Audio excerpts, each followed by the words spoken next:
Boa noite a todos, queridos irmãos e irmãs em Cristo. Sejam muito bem-vindos ao canal da Casa Espírita Joana de Ângeles. É com muita alegria que nós estamos aqui, dando prosseguimento às palestras online, que estará ocorrendo todas as terças-feiras, às 20 horas da noite, que é o horário convencional das palestras da Casa Espírita Joana de Ângeles.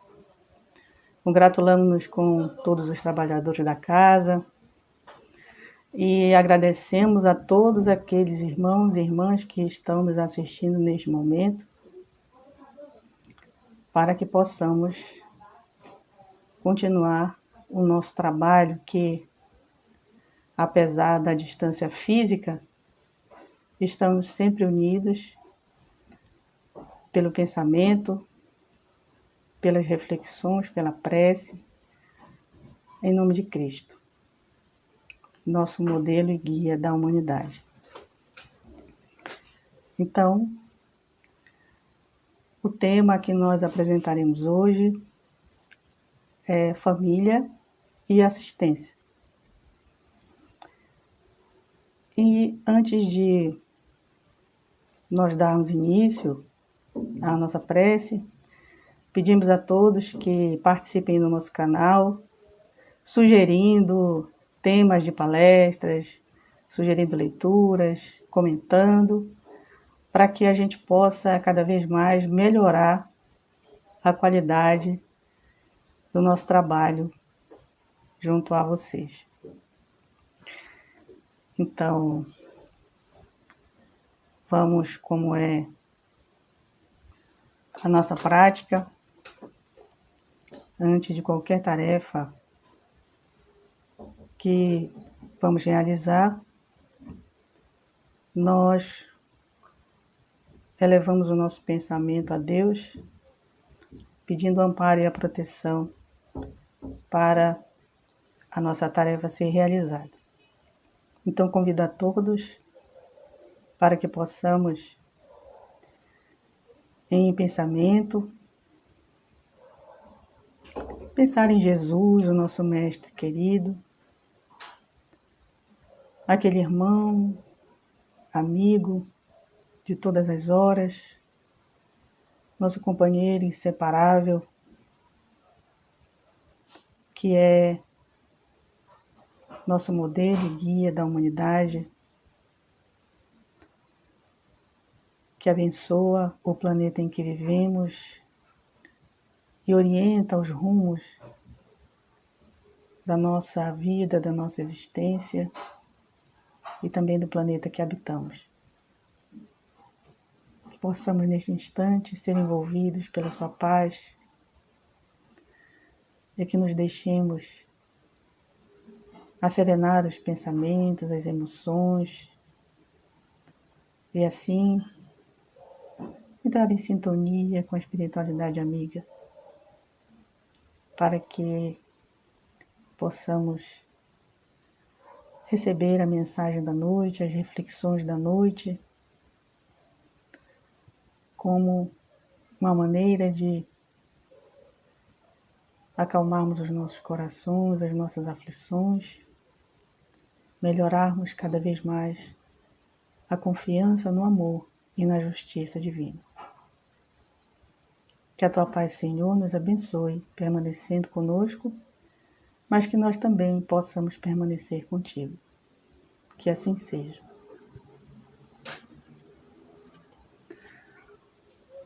Então, como nós já falamos, o tema da nossa palestra de hoje é família e assistência.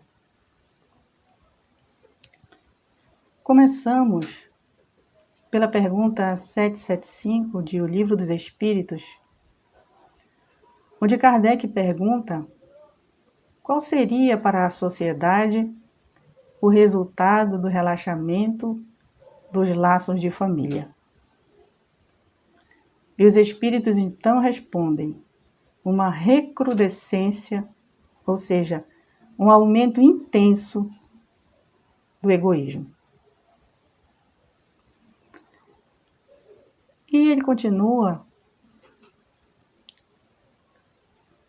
nos esclarecendo que o ser humano, ele é estruturalmente constituído para viver em família, para que ele possa desenvolver os sublimes conteúdos psíquicos que ele traz, adormecidos, aguardando os estímulos da convivência no lar para liberá-los e sublimar-se, ou seja, purificar-se.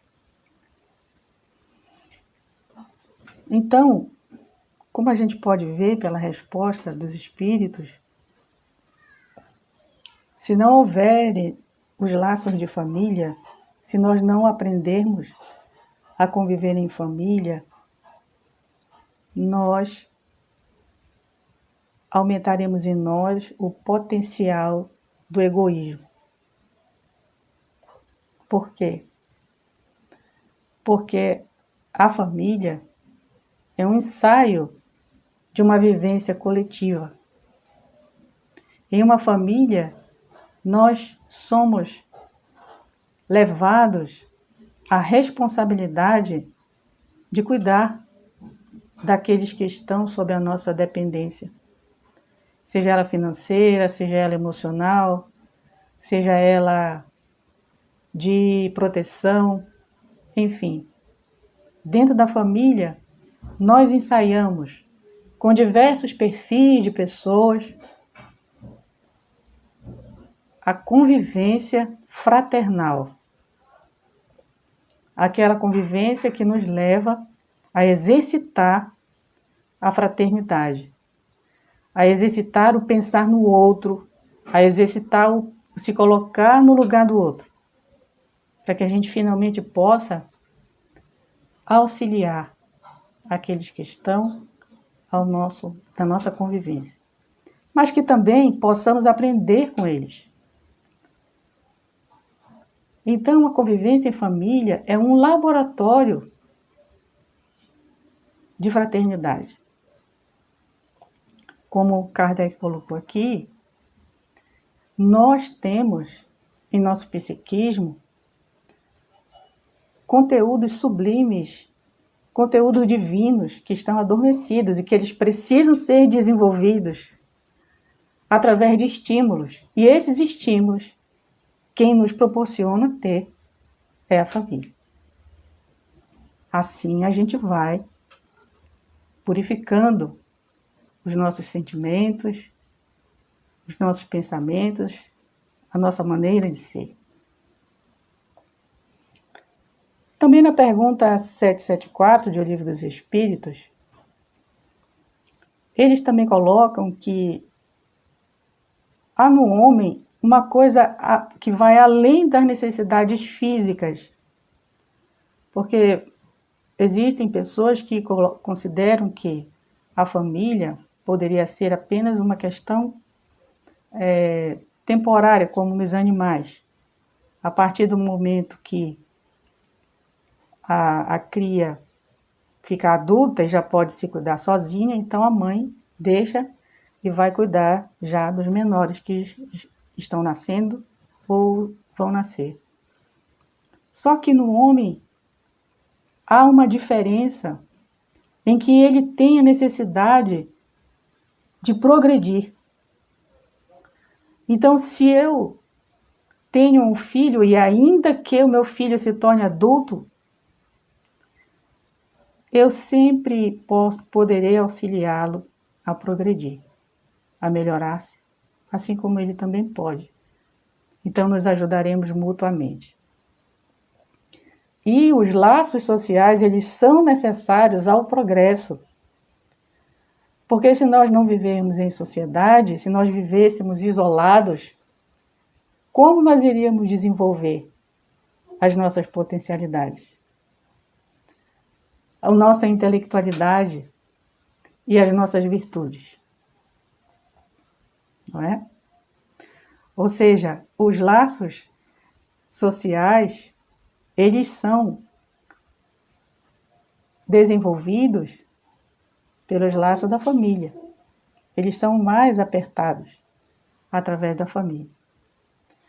Porque se os laços da família né, constitui uma lei da natureza, Deus quis que dessa forma os homens aprendessem a amar-se como irmãos dentro da sociedade. Então começamos pela família, pelo núcleo, pela célula da sociedade, pelo laboratório, para que possamos partir para a família universal, que é a humanidade. E a Joana de Ângeles, no livro Constelação Familiar, ela nos coloca que o destino da sociedade está indissoluvelmente ligado ao destino da família, porque a família constitui a base, o alicerce, onde se inicia a experiência da fraternidade universal. Então, se a família está enferma, está doente, a sociedade, consequentemente, também estará. Então, nós precisamos começar as nossas melhorias dentro da família.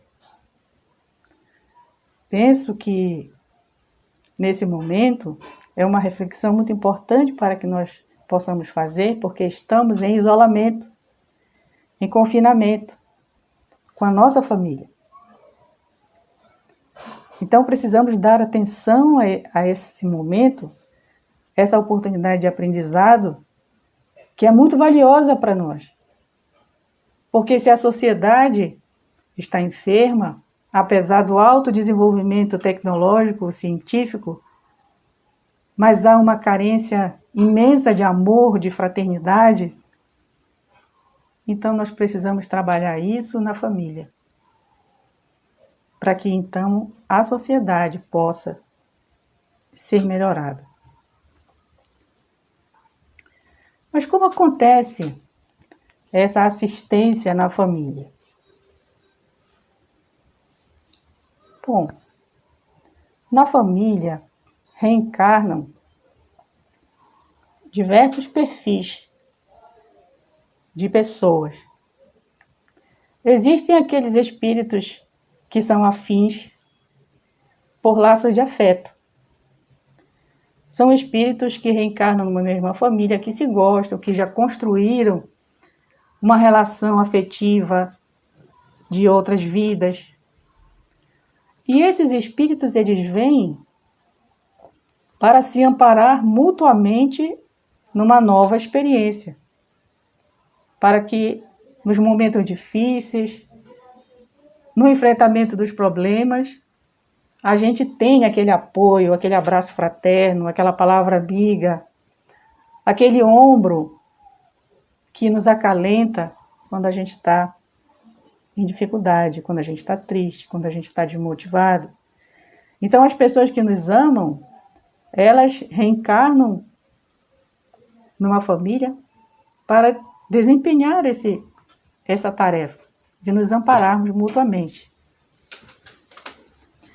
Também reencarnam pessoas que vêm com a tarefa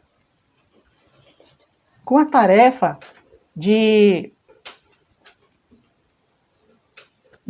realizar causas nobres, realizações nobres de amor.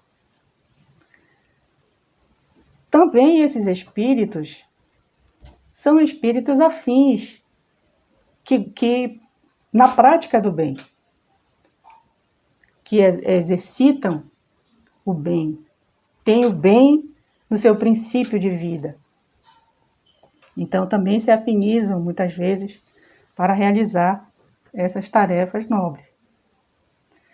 Mas também numa família existem aqueles espíritos que reencarnam por graves compromissos perturbadores que foram construídos também em existências anteriores. Então, esses irmãos, naturalmente, eles terão dificuldade de convivência. Principalmente se eles ainda não estão num nível evolutivo de maior compreensão. Então, esses irmãos irão precisar da assistência dos outros membros da família. Aquelas pessoas que são mais ponderadas, aquelas pessoas que são mais tolerantes, são mais pacientes, vão precisar auxiliar esses irmãos que têm compromissos perturbadores. Mas também existem aquelas pessoas que são candidatos, como nós já falamos anteriormente, ao ensaio da afetividade universal. Não necessariamente estão vinculadas àquela família, mas, através do processo da reencarnação, vão desenvolvendo laços de afinidade para que a sua família espiritual vá aumentando, digamos assim. Muito bem. E quais são as tarefas da família? Por exemplo, auxiliar no progresso da alma reencarnante. Encontramos isso no livro, no Evangelho segundo o Espiritismo,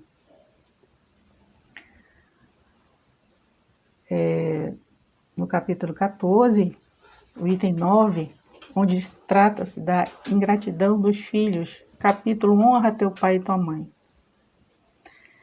Então, uma das tarefas da família é justamente auxiliar no progresso da alma que está reencarnando. Um outro ponto extremamente importante que é aproximar essa alma de Deus. Auxiliar a criança que está sobre a terra para se aperfeiçoar, para amar e bendizer a Deus, a si mesmo, a vida, a sua família. E também a família tem a tarefa de estudar, principalmente os pais, os instintos bons e maus da criança que está reencarnando. Porque nós ainda estamos no nível evolutivo em que temos coisas boas e coisas más dentro de nós. Então os pais eles devem estudar desde cedo essas inclinações das crianças, para que eles possam se empenhar em orientar, em reeducar aquela criança, para que evite que raízes profundas de egoísmo, de orgulho, enfim, se desenvolvam nessa criança, para que ela no futuro seja alguém melhor. Então isso é uma tarefa muito importante e que inclusive a gente vai fazer uma parte aqui, lembrando que a evangelização infantil é um instrumento de altíssimo valor no auxílio à família, nessa condição de orientar, de amparar, de auxiliar os espíritos reencarnantes para que eles possam evoluir. Muito bem. Tarefas da família. Mas há um capítulo especial na família que são os parentes enfermos ou os parentes difíceis. Esses parentes enfermos, a gente pode falar deles sobre as enfermidades físicas e as enfermidades morais. Mas são parentes enfermos.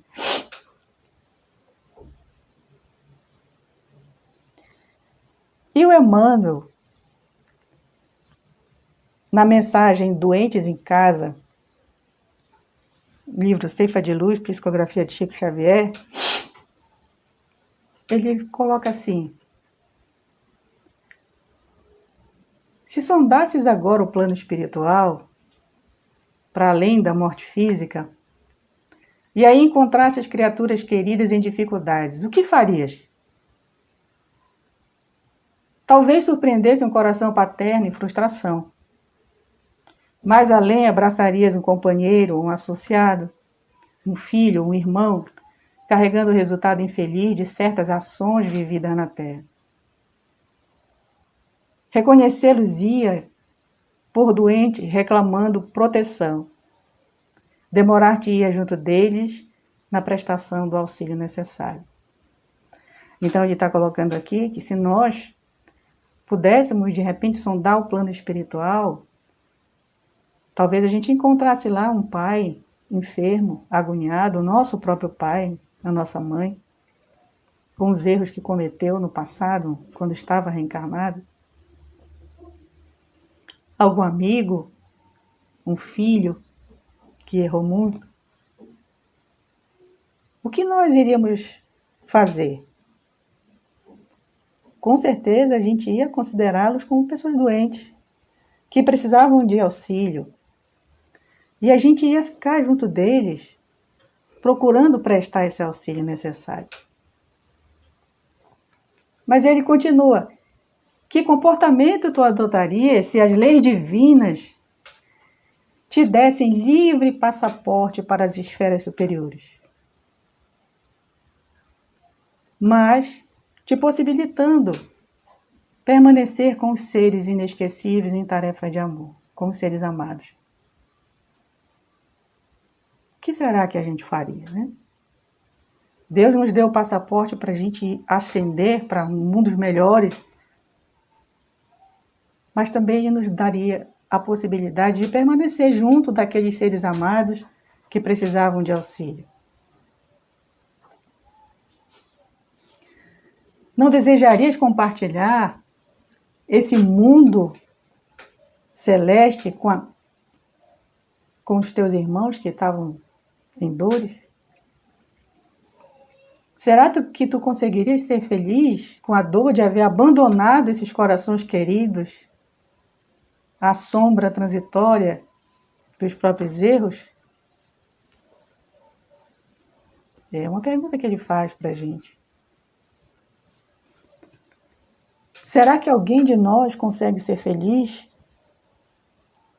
sabendo que um filho nosso, por exemplo, está preso, por exemplo, está no hospital? Será que nós conseguiríamos ter paz, ter tranquilidade para continuar nos mundos mais ditosos do que o que nós vivemos, sabendo que aqui eu tenho um filho que ainda caminha desastradamente pela vida, que eu tenho um pai que ainda comete equívocos, que eu tenho um amigo que eu amo tanto, que eu tenho um irmão, que eu tenho uma irmã que eu amo tanto e que ainda não consegue direito se conduzir na vida? E aí a gente traz um exemplo fantástico do livro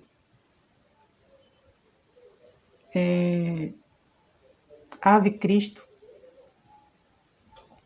onde um pai amoroso solicita ao orientador espiritual a permissão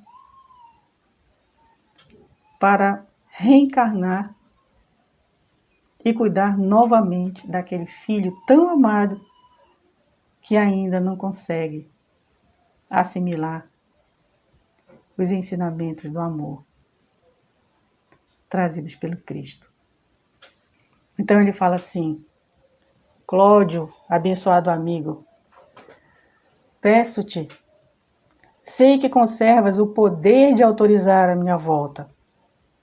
Sim, sem dúvida, os apelos de cima comovem minha alma. Anseio por reunir-me em definitivo aos nossos irmãos cristãos que nos antecederam. No entanto, e a voz dele se fez quase sumida pela emotividade, de todos os que ficaram para trás, tenho um filho do coração, perdido nas trevas, que eu desejaria socorrer. Tassiano? Indagou o mentor, intrigado, ele mesmo. E Varro prosseguiu com encantadora humildade. Sonho conduzi-lo ao Cristo, com os meus próprios braços. Tenho implorado ao Senhor semelhante graça com todo o fervor do meu paternal carinho. Tassiano é para mim o que a rosa significa para o arbusto espinhoso em que nasceu. Em minha indigência, ele é o meu tesouro, E em minha fealdade é a beleza de que desejava orgulhar-me. Daria tudo por dedicar-me a ele de novo. Acariciá-lo junto do coração, para orientar-lhe os passos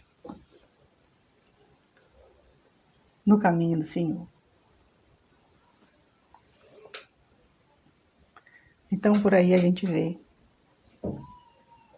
Quinto Varro, um espírito cristão, altamente elevado, mas perdido na dor de ver o filho amado ainda caminhando nas trevas. E ele queria sim estar junto com os espíritos elevados também, mas ele queria primeiramente conduzir o seu filho amado até Jesus. Então, assim, nenhum de nós, quanto mais o nosso coração está preenchido de amor, consegue deixar para a retaguarda alguém que amamos. E nós temos também outros exemplos. Nós temos também outros exemplos.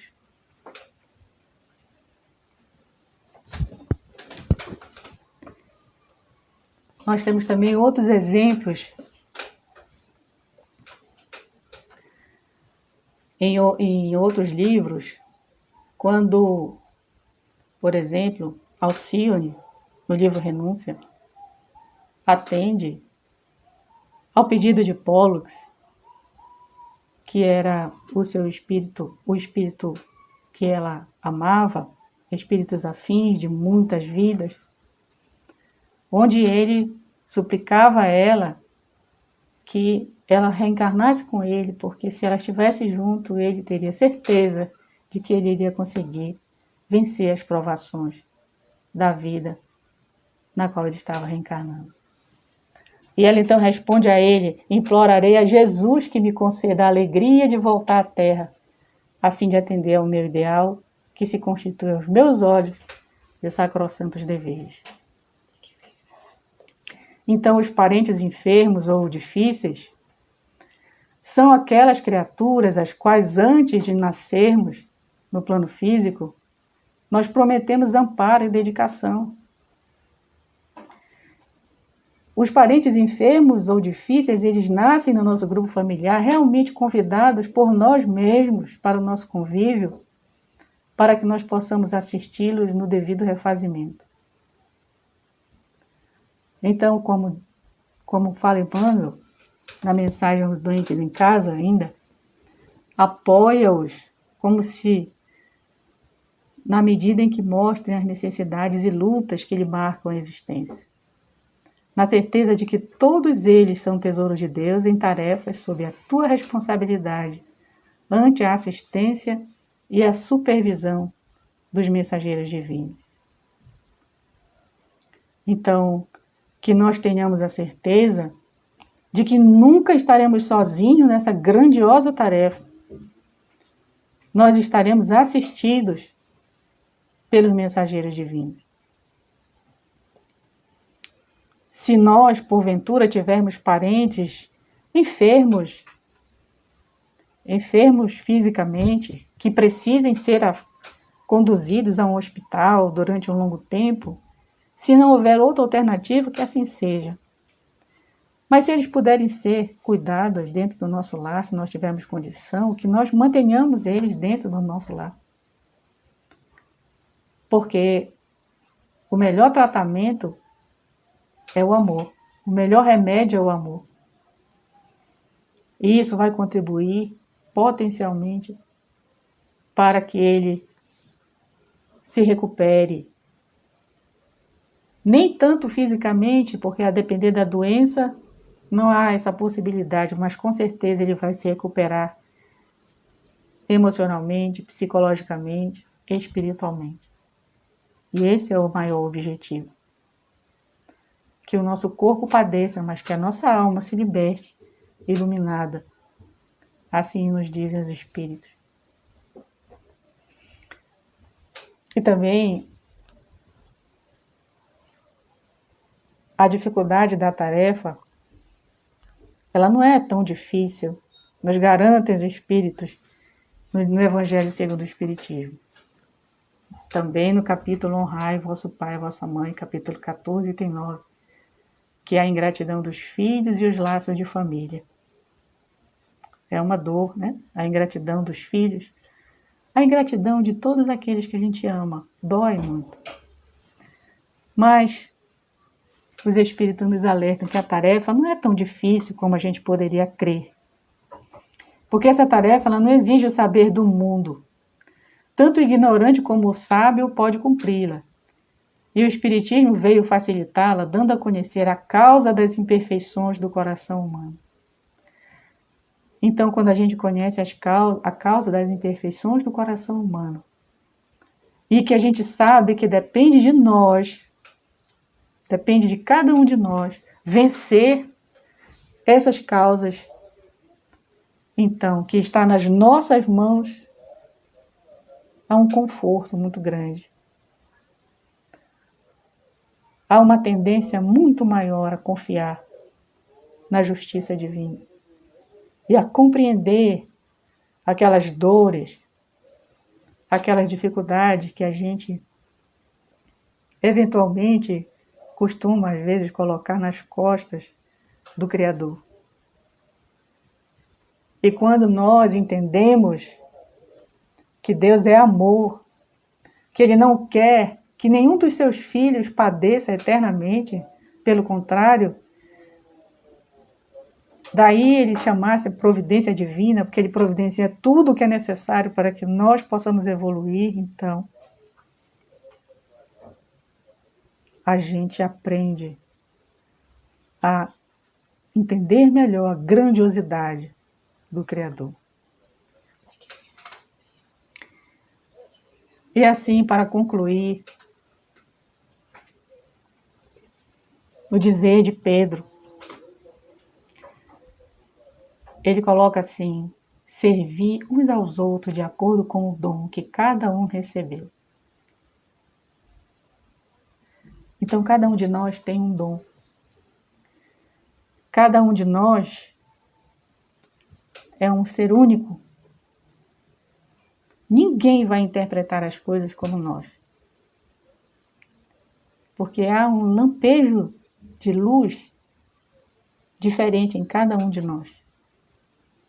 Por isso que nós precisamos uns dos outros. Somos seres completos, individualidades completas, mas precisamos uns dos outros para progredir, para evoluir. Precisamos dos dons uns dos outros. E ainda, continuando no livro do Ave Cristo, quando o irmão Corvino vem falar com o Quinto Varro, que está muito triste porque ele, já reencarnado junto com seu filho, no encontro com ele, viu quão longe o seu filho estava de compreender os ensinamentos de Jesus. Então o irmão Corvino, em espírito, pois já estava desencarnado, ele fala para Quinto Varro, que estava encarnado: Varro, ergue-te e aguarda de pé a luta dentro da qual reeducarás aqueles que mais amas. Não te rendas ao sopro frio do infortúnio, nem creias no poder do cansaço. Que seria de nós se Jesus, entediado de nossos erros, se entregasse à fadiga inútil? Então, Jesus é o maior exemplo que nós temos na Terra de assistência familiar. Porque ele veio do mundo celestial, da mais sublime altura, por amor a nós, seus irmãos menores. Ele sofreu a nossa ignorância, a nossa indiferença, a nossa traição, o nosso abandono. Mas nada disso para ele foi impedimento, pelo contrário. Ele disse: Pai, perdoa, eles não sabem o que fazem. Ai de nós, se Jesus se cansasse dos nossos erros, o que seria de nós? Então, todas as vezes que nós estivermos em família, sobretudo com aqueles irmãos nossos mais difíceis, que nós nos lembremos desse irmão maior, que sempre esteve conosco e continua conosco e sempre estará conosco. Que a paz de nosso Senhor Jesus possa permanecer em nossos corações. Vamos fazer a nossa oração de encerramento. Senhor Jesus, Mestre e amigo inseparável de todas as horas, nestes dias tão exigentes que estamos atravessando, no momento de transformação do nosso planeta, da humanidade em que vivemos, nós confiamos no Teu amor, Senhor, no Teu coração. Sabemos que nada devemos temer, porque o Senhor está no leme desse grande barco que é a Terra. O Senhor que já acalmou as tempestades e os ventos e os mares mais bravios. Pedimos-te que possas acalmar a tempestade que muitas vezes quer se instalar dentro de nós pelo medo, pela incerteza, pela insatisfação, pela ansiedade. Mas sabemos, Senhor, o quanto é importante esse momento para todos nós. Então, te pedimos apenas que nos sustente, que nos ampare, que fortaleça a nossa fé, para que, no alvorecer de uma nova era, possamos todos unidos entre nós e convosco, fazermos parte da humanidade renovada. Que a tua bênção permaneça com todos nós, encarnados e desencarnados, agora e sempre, que assim seja. Muito obrigada e uma boa noite a todos.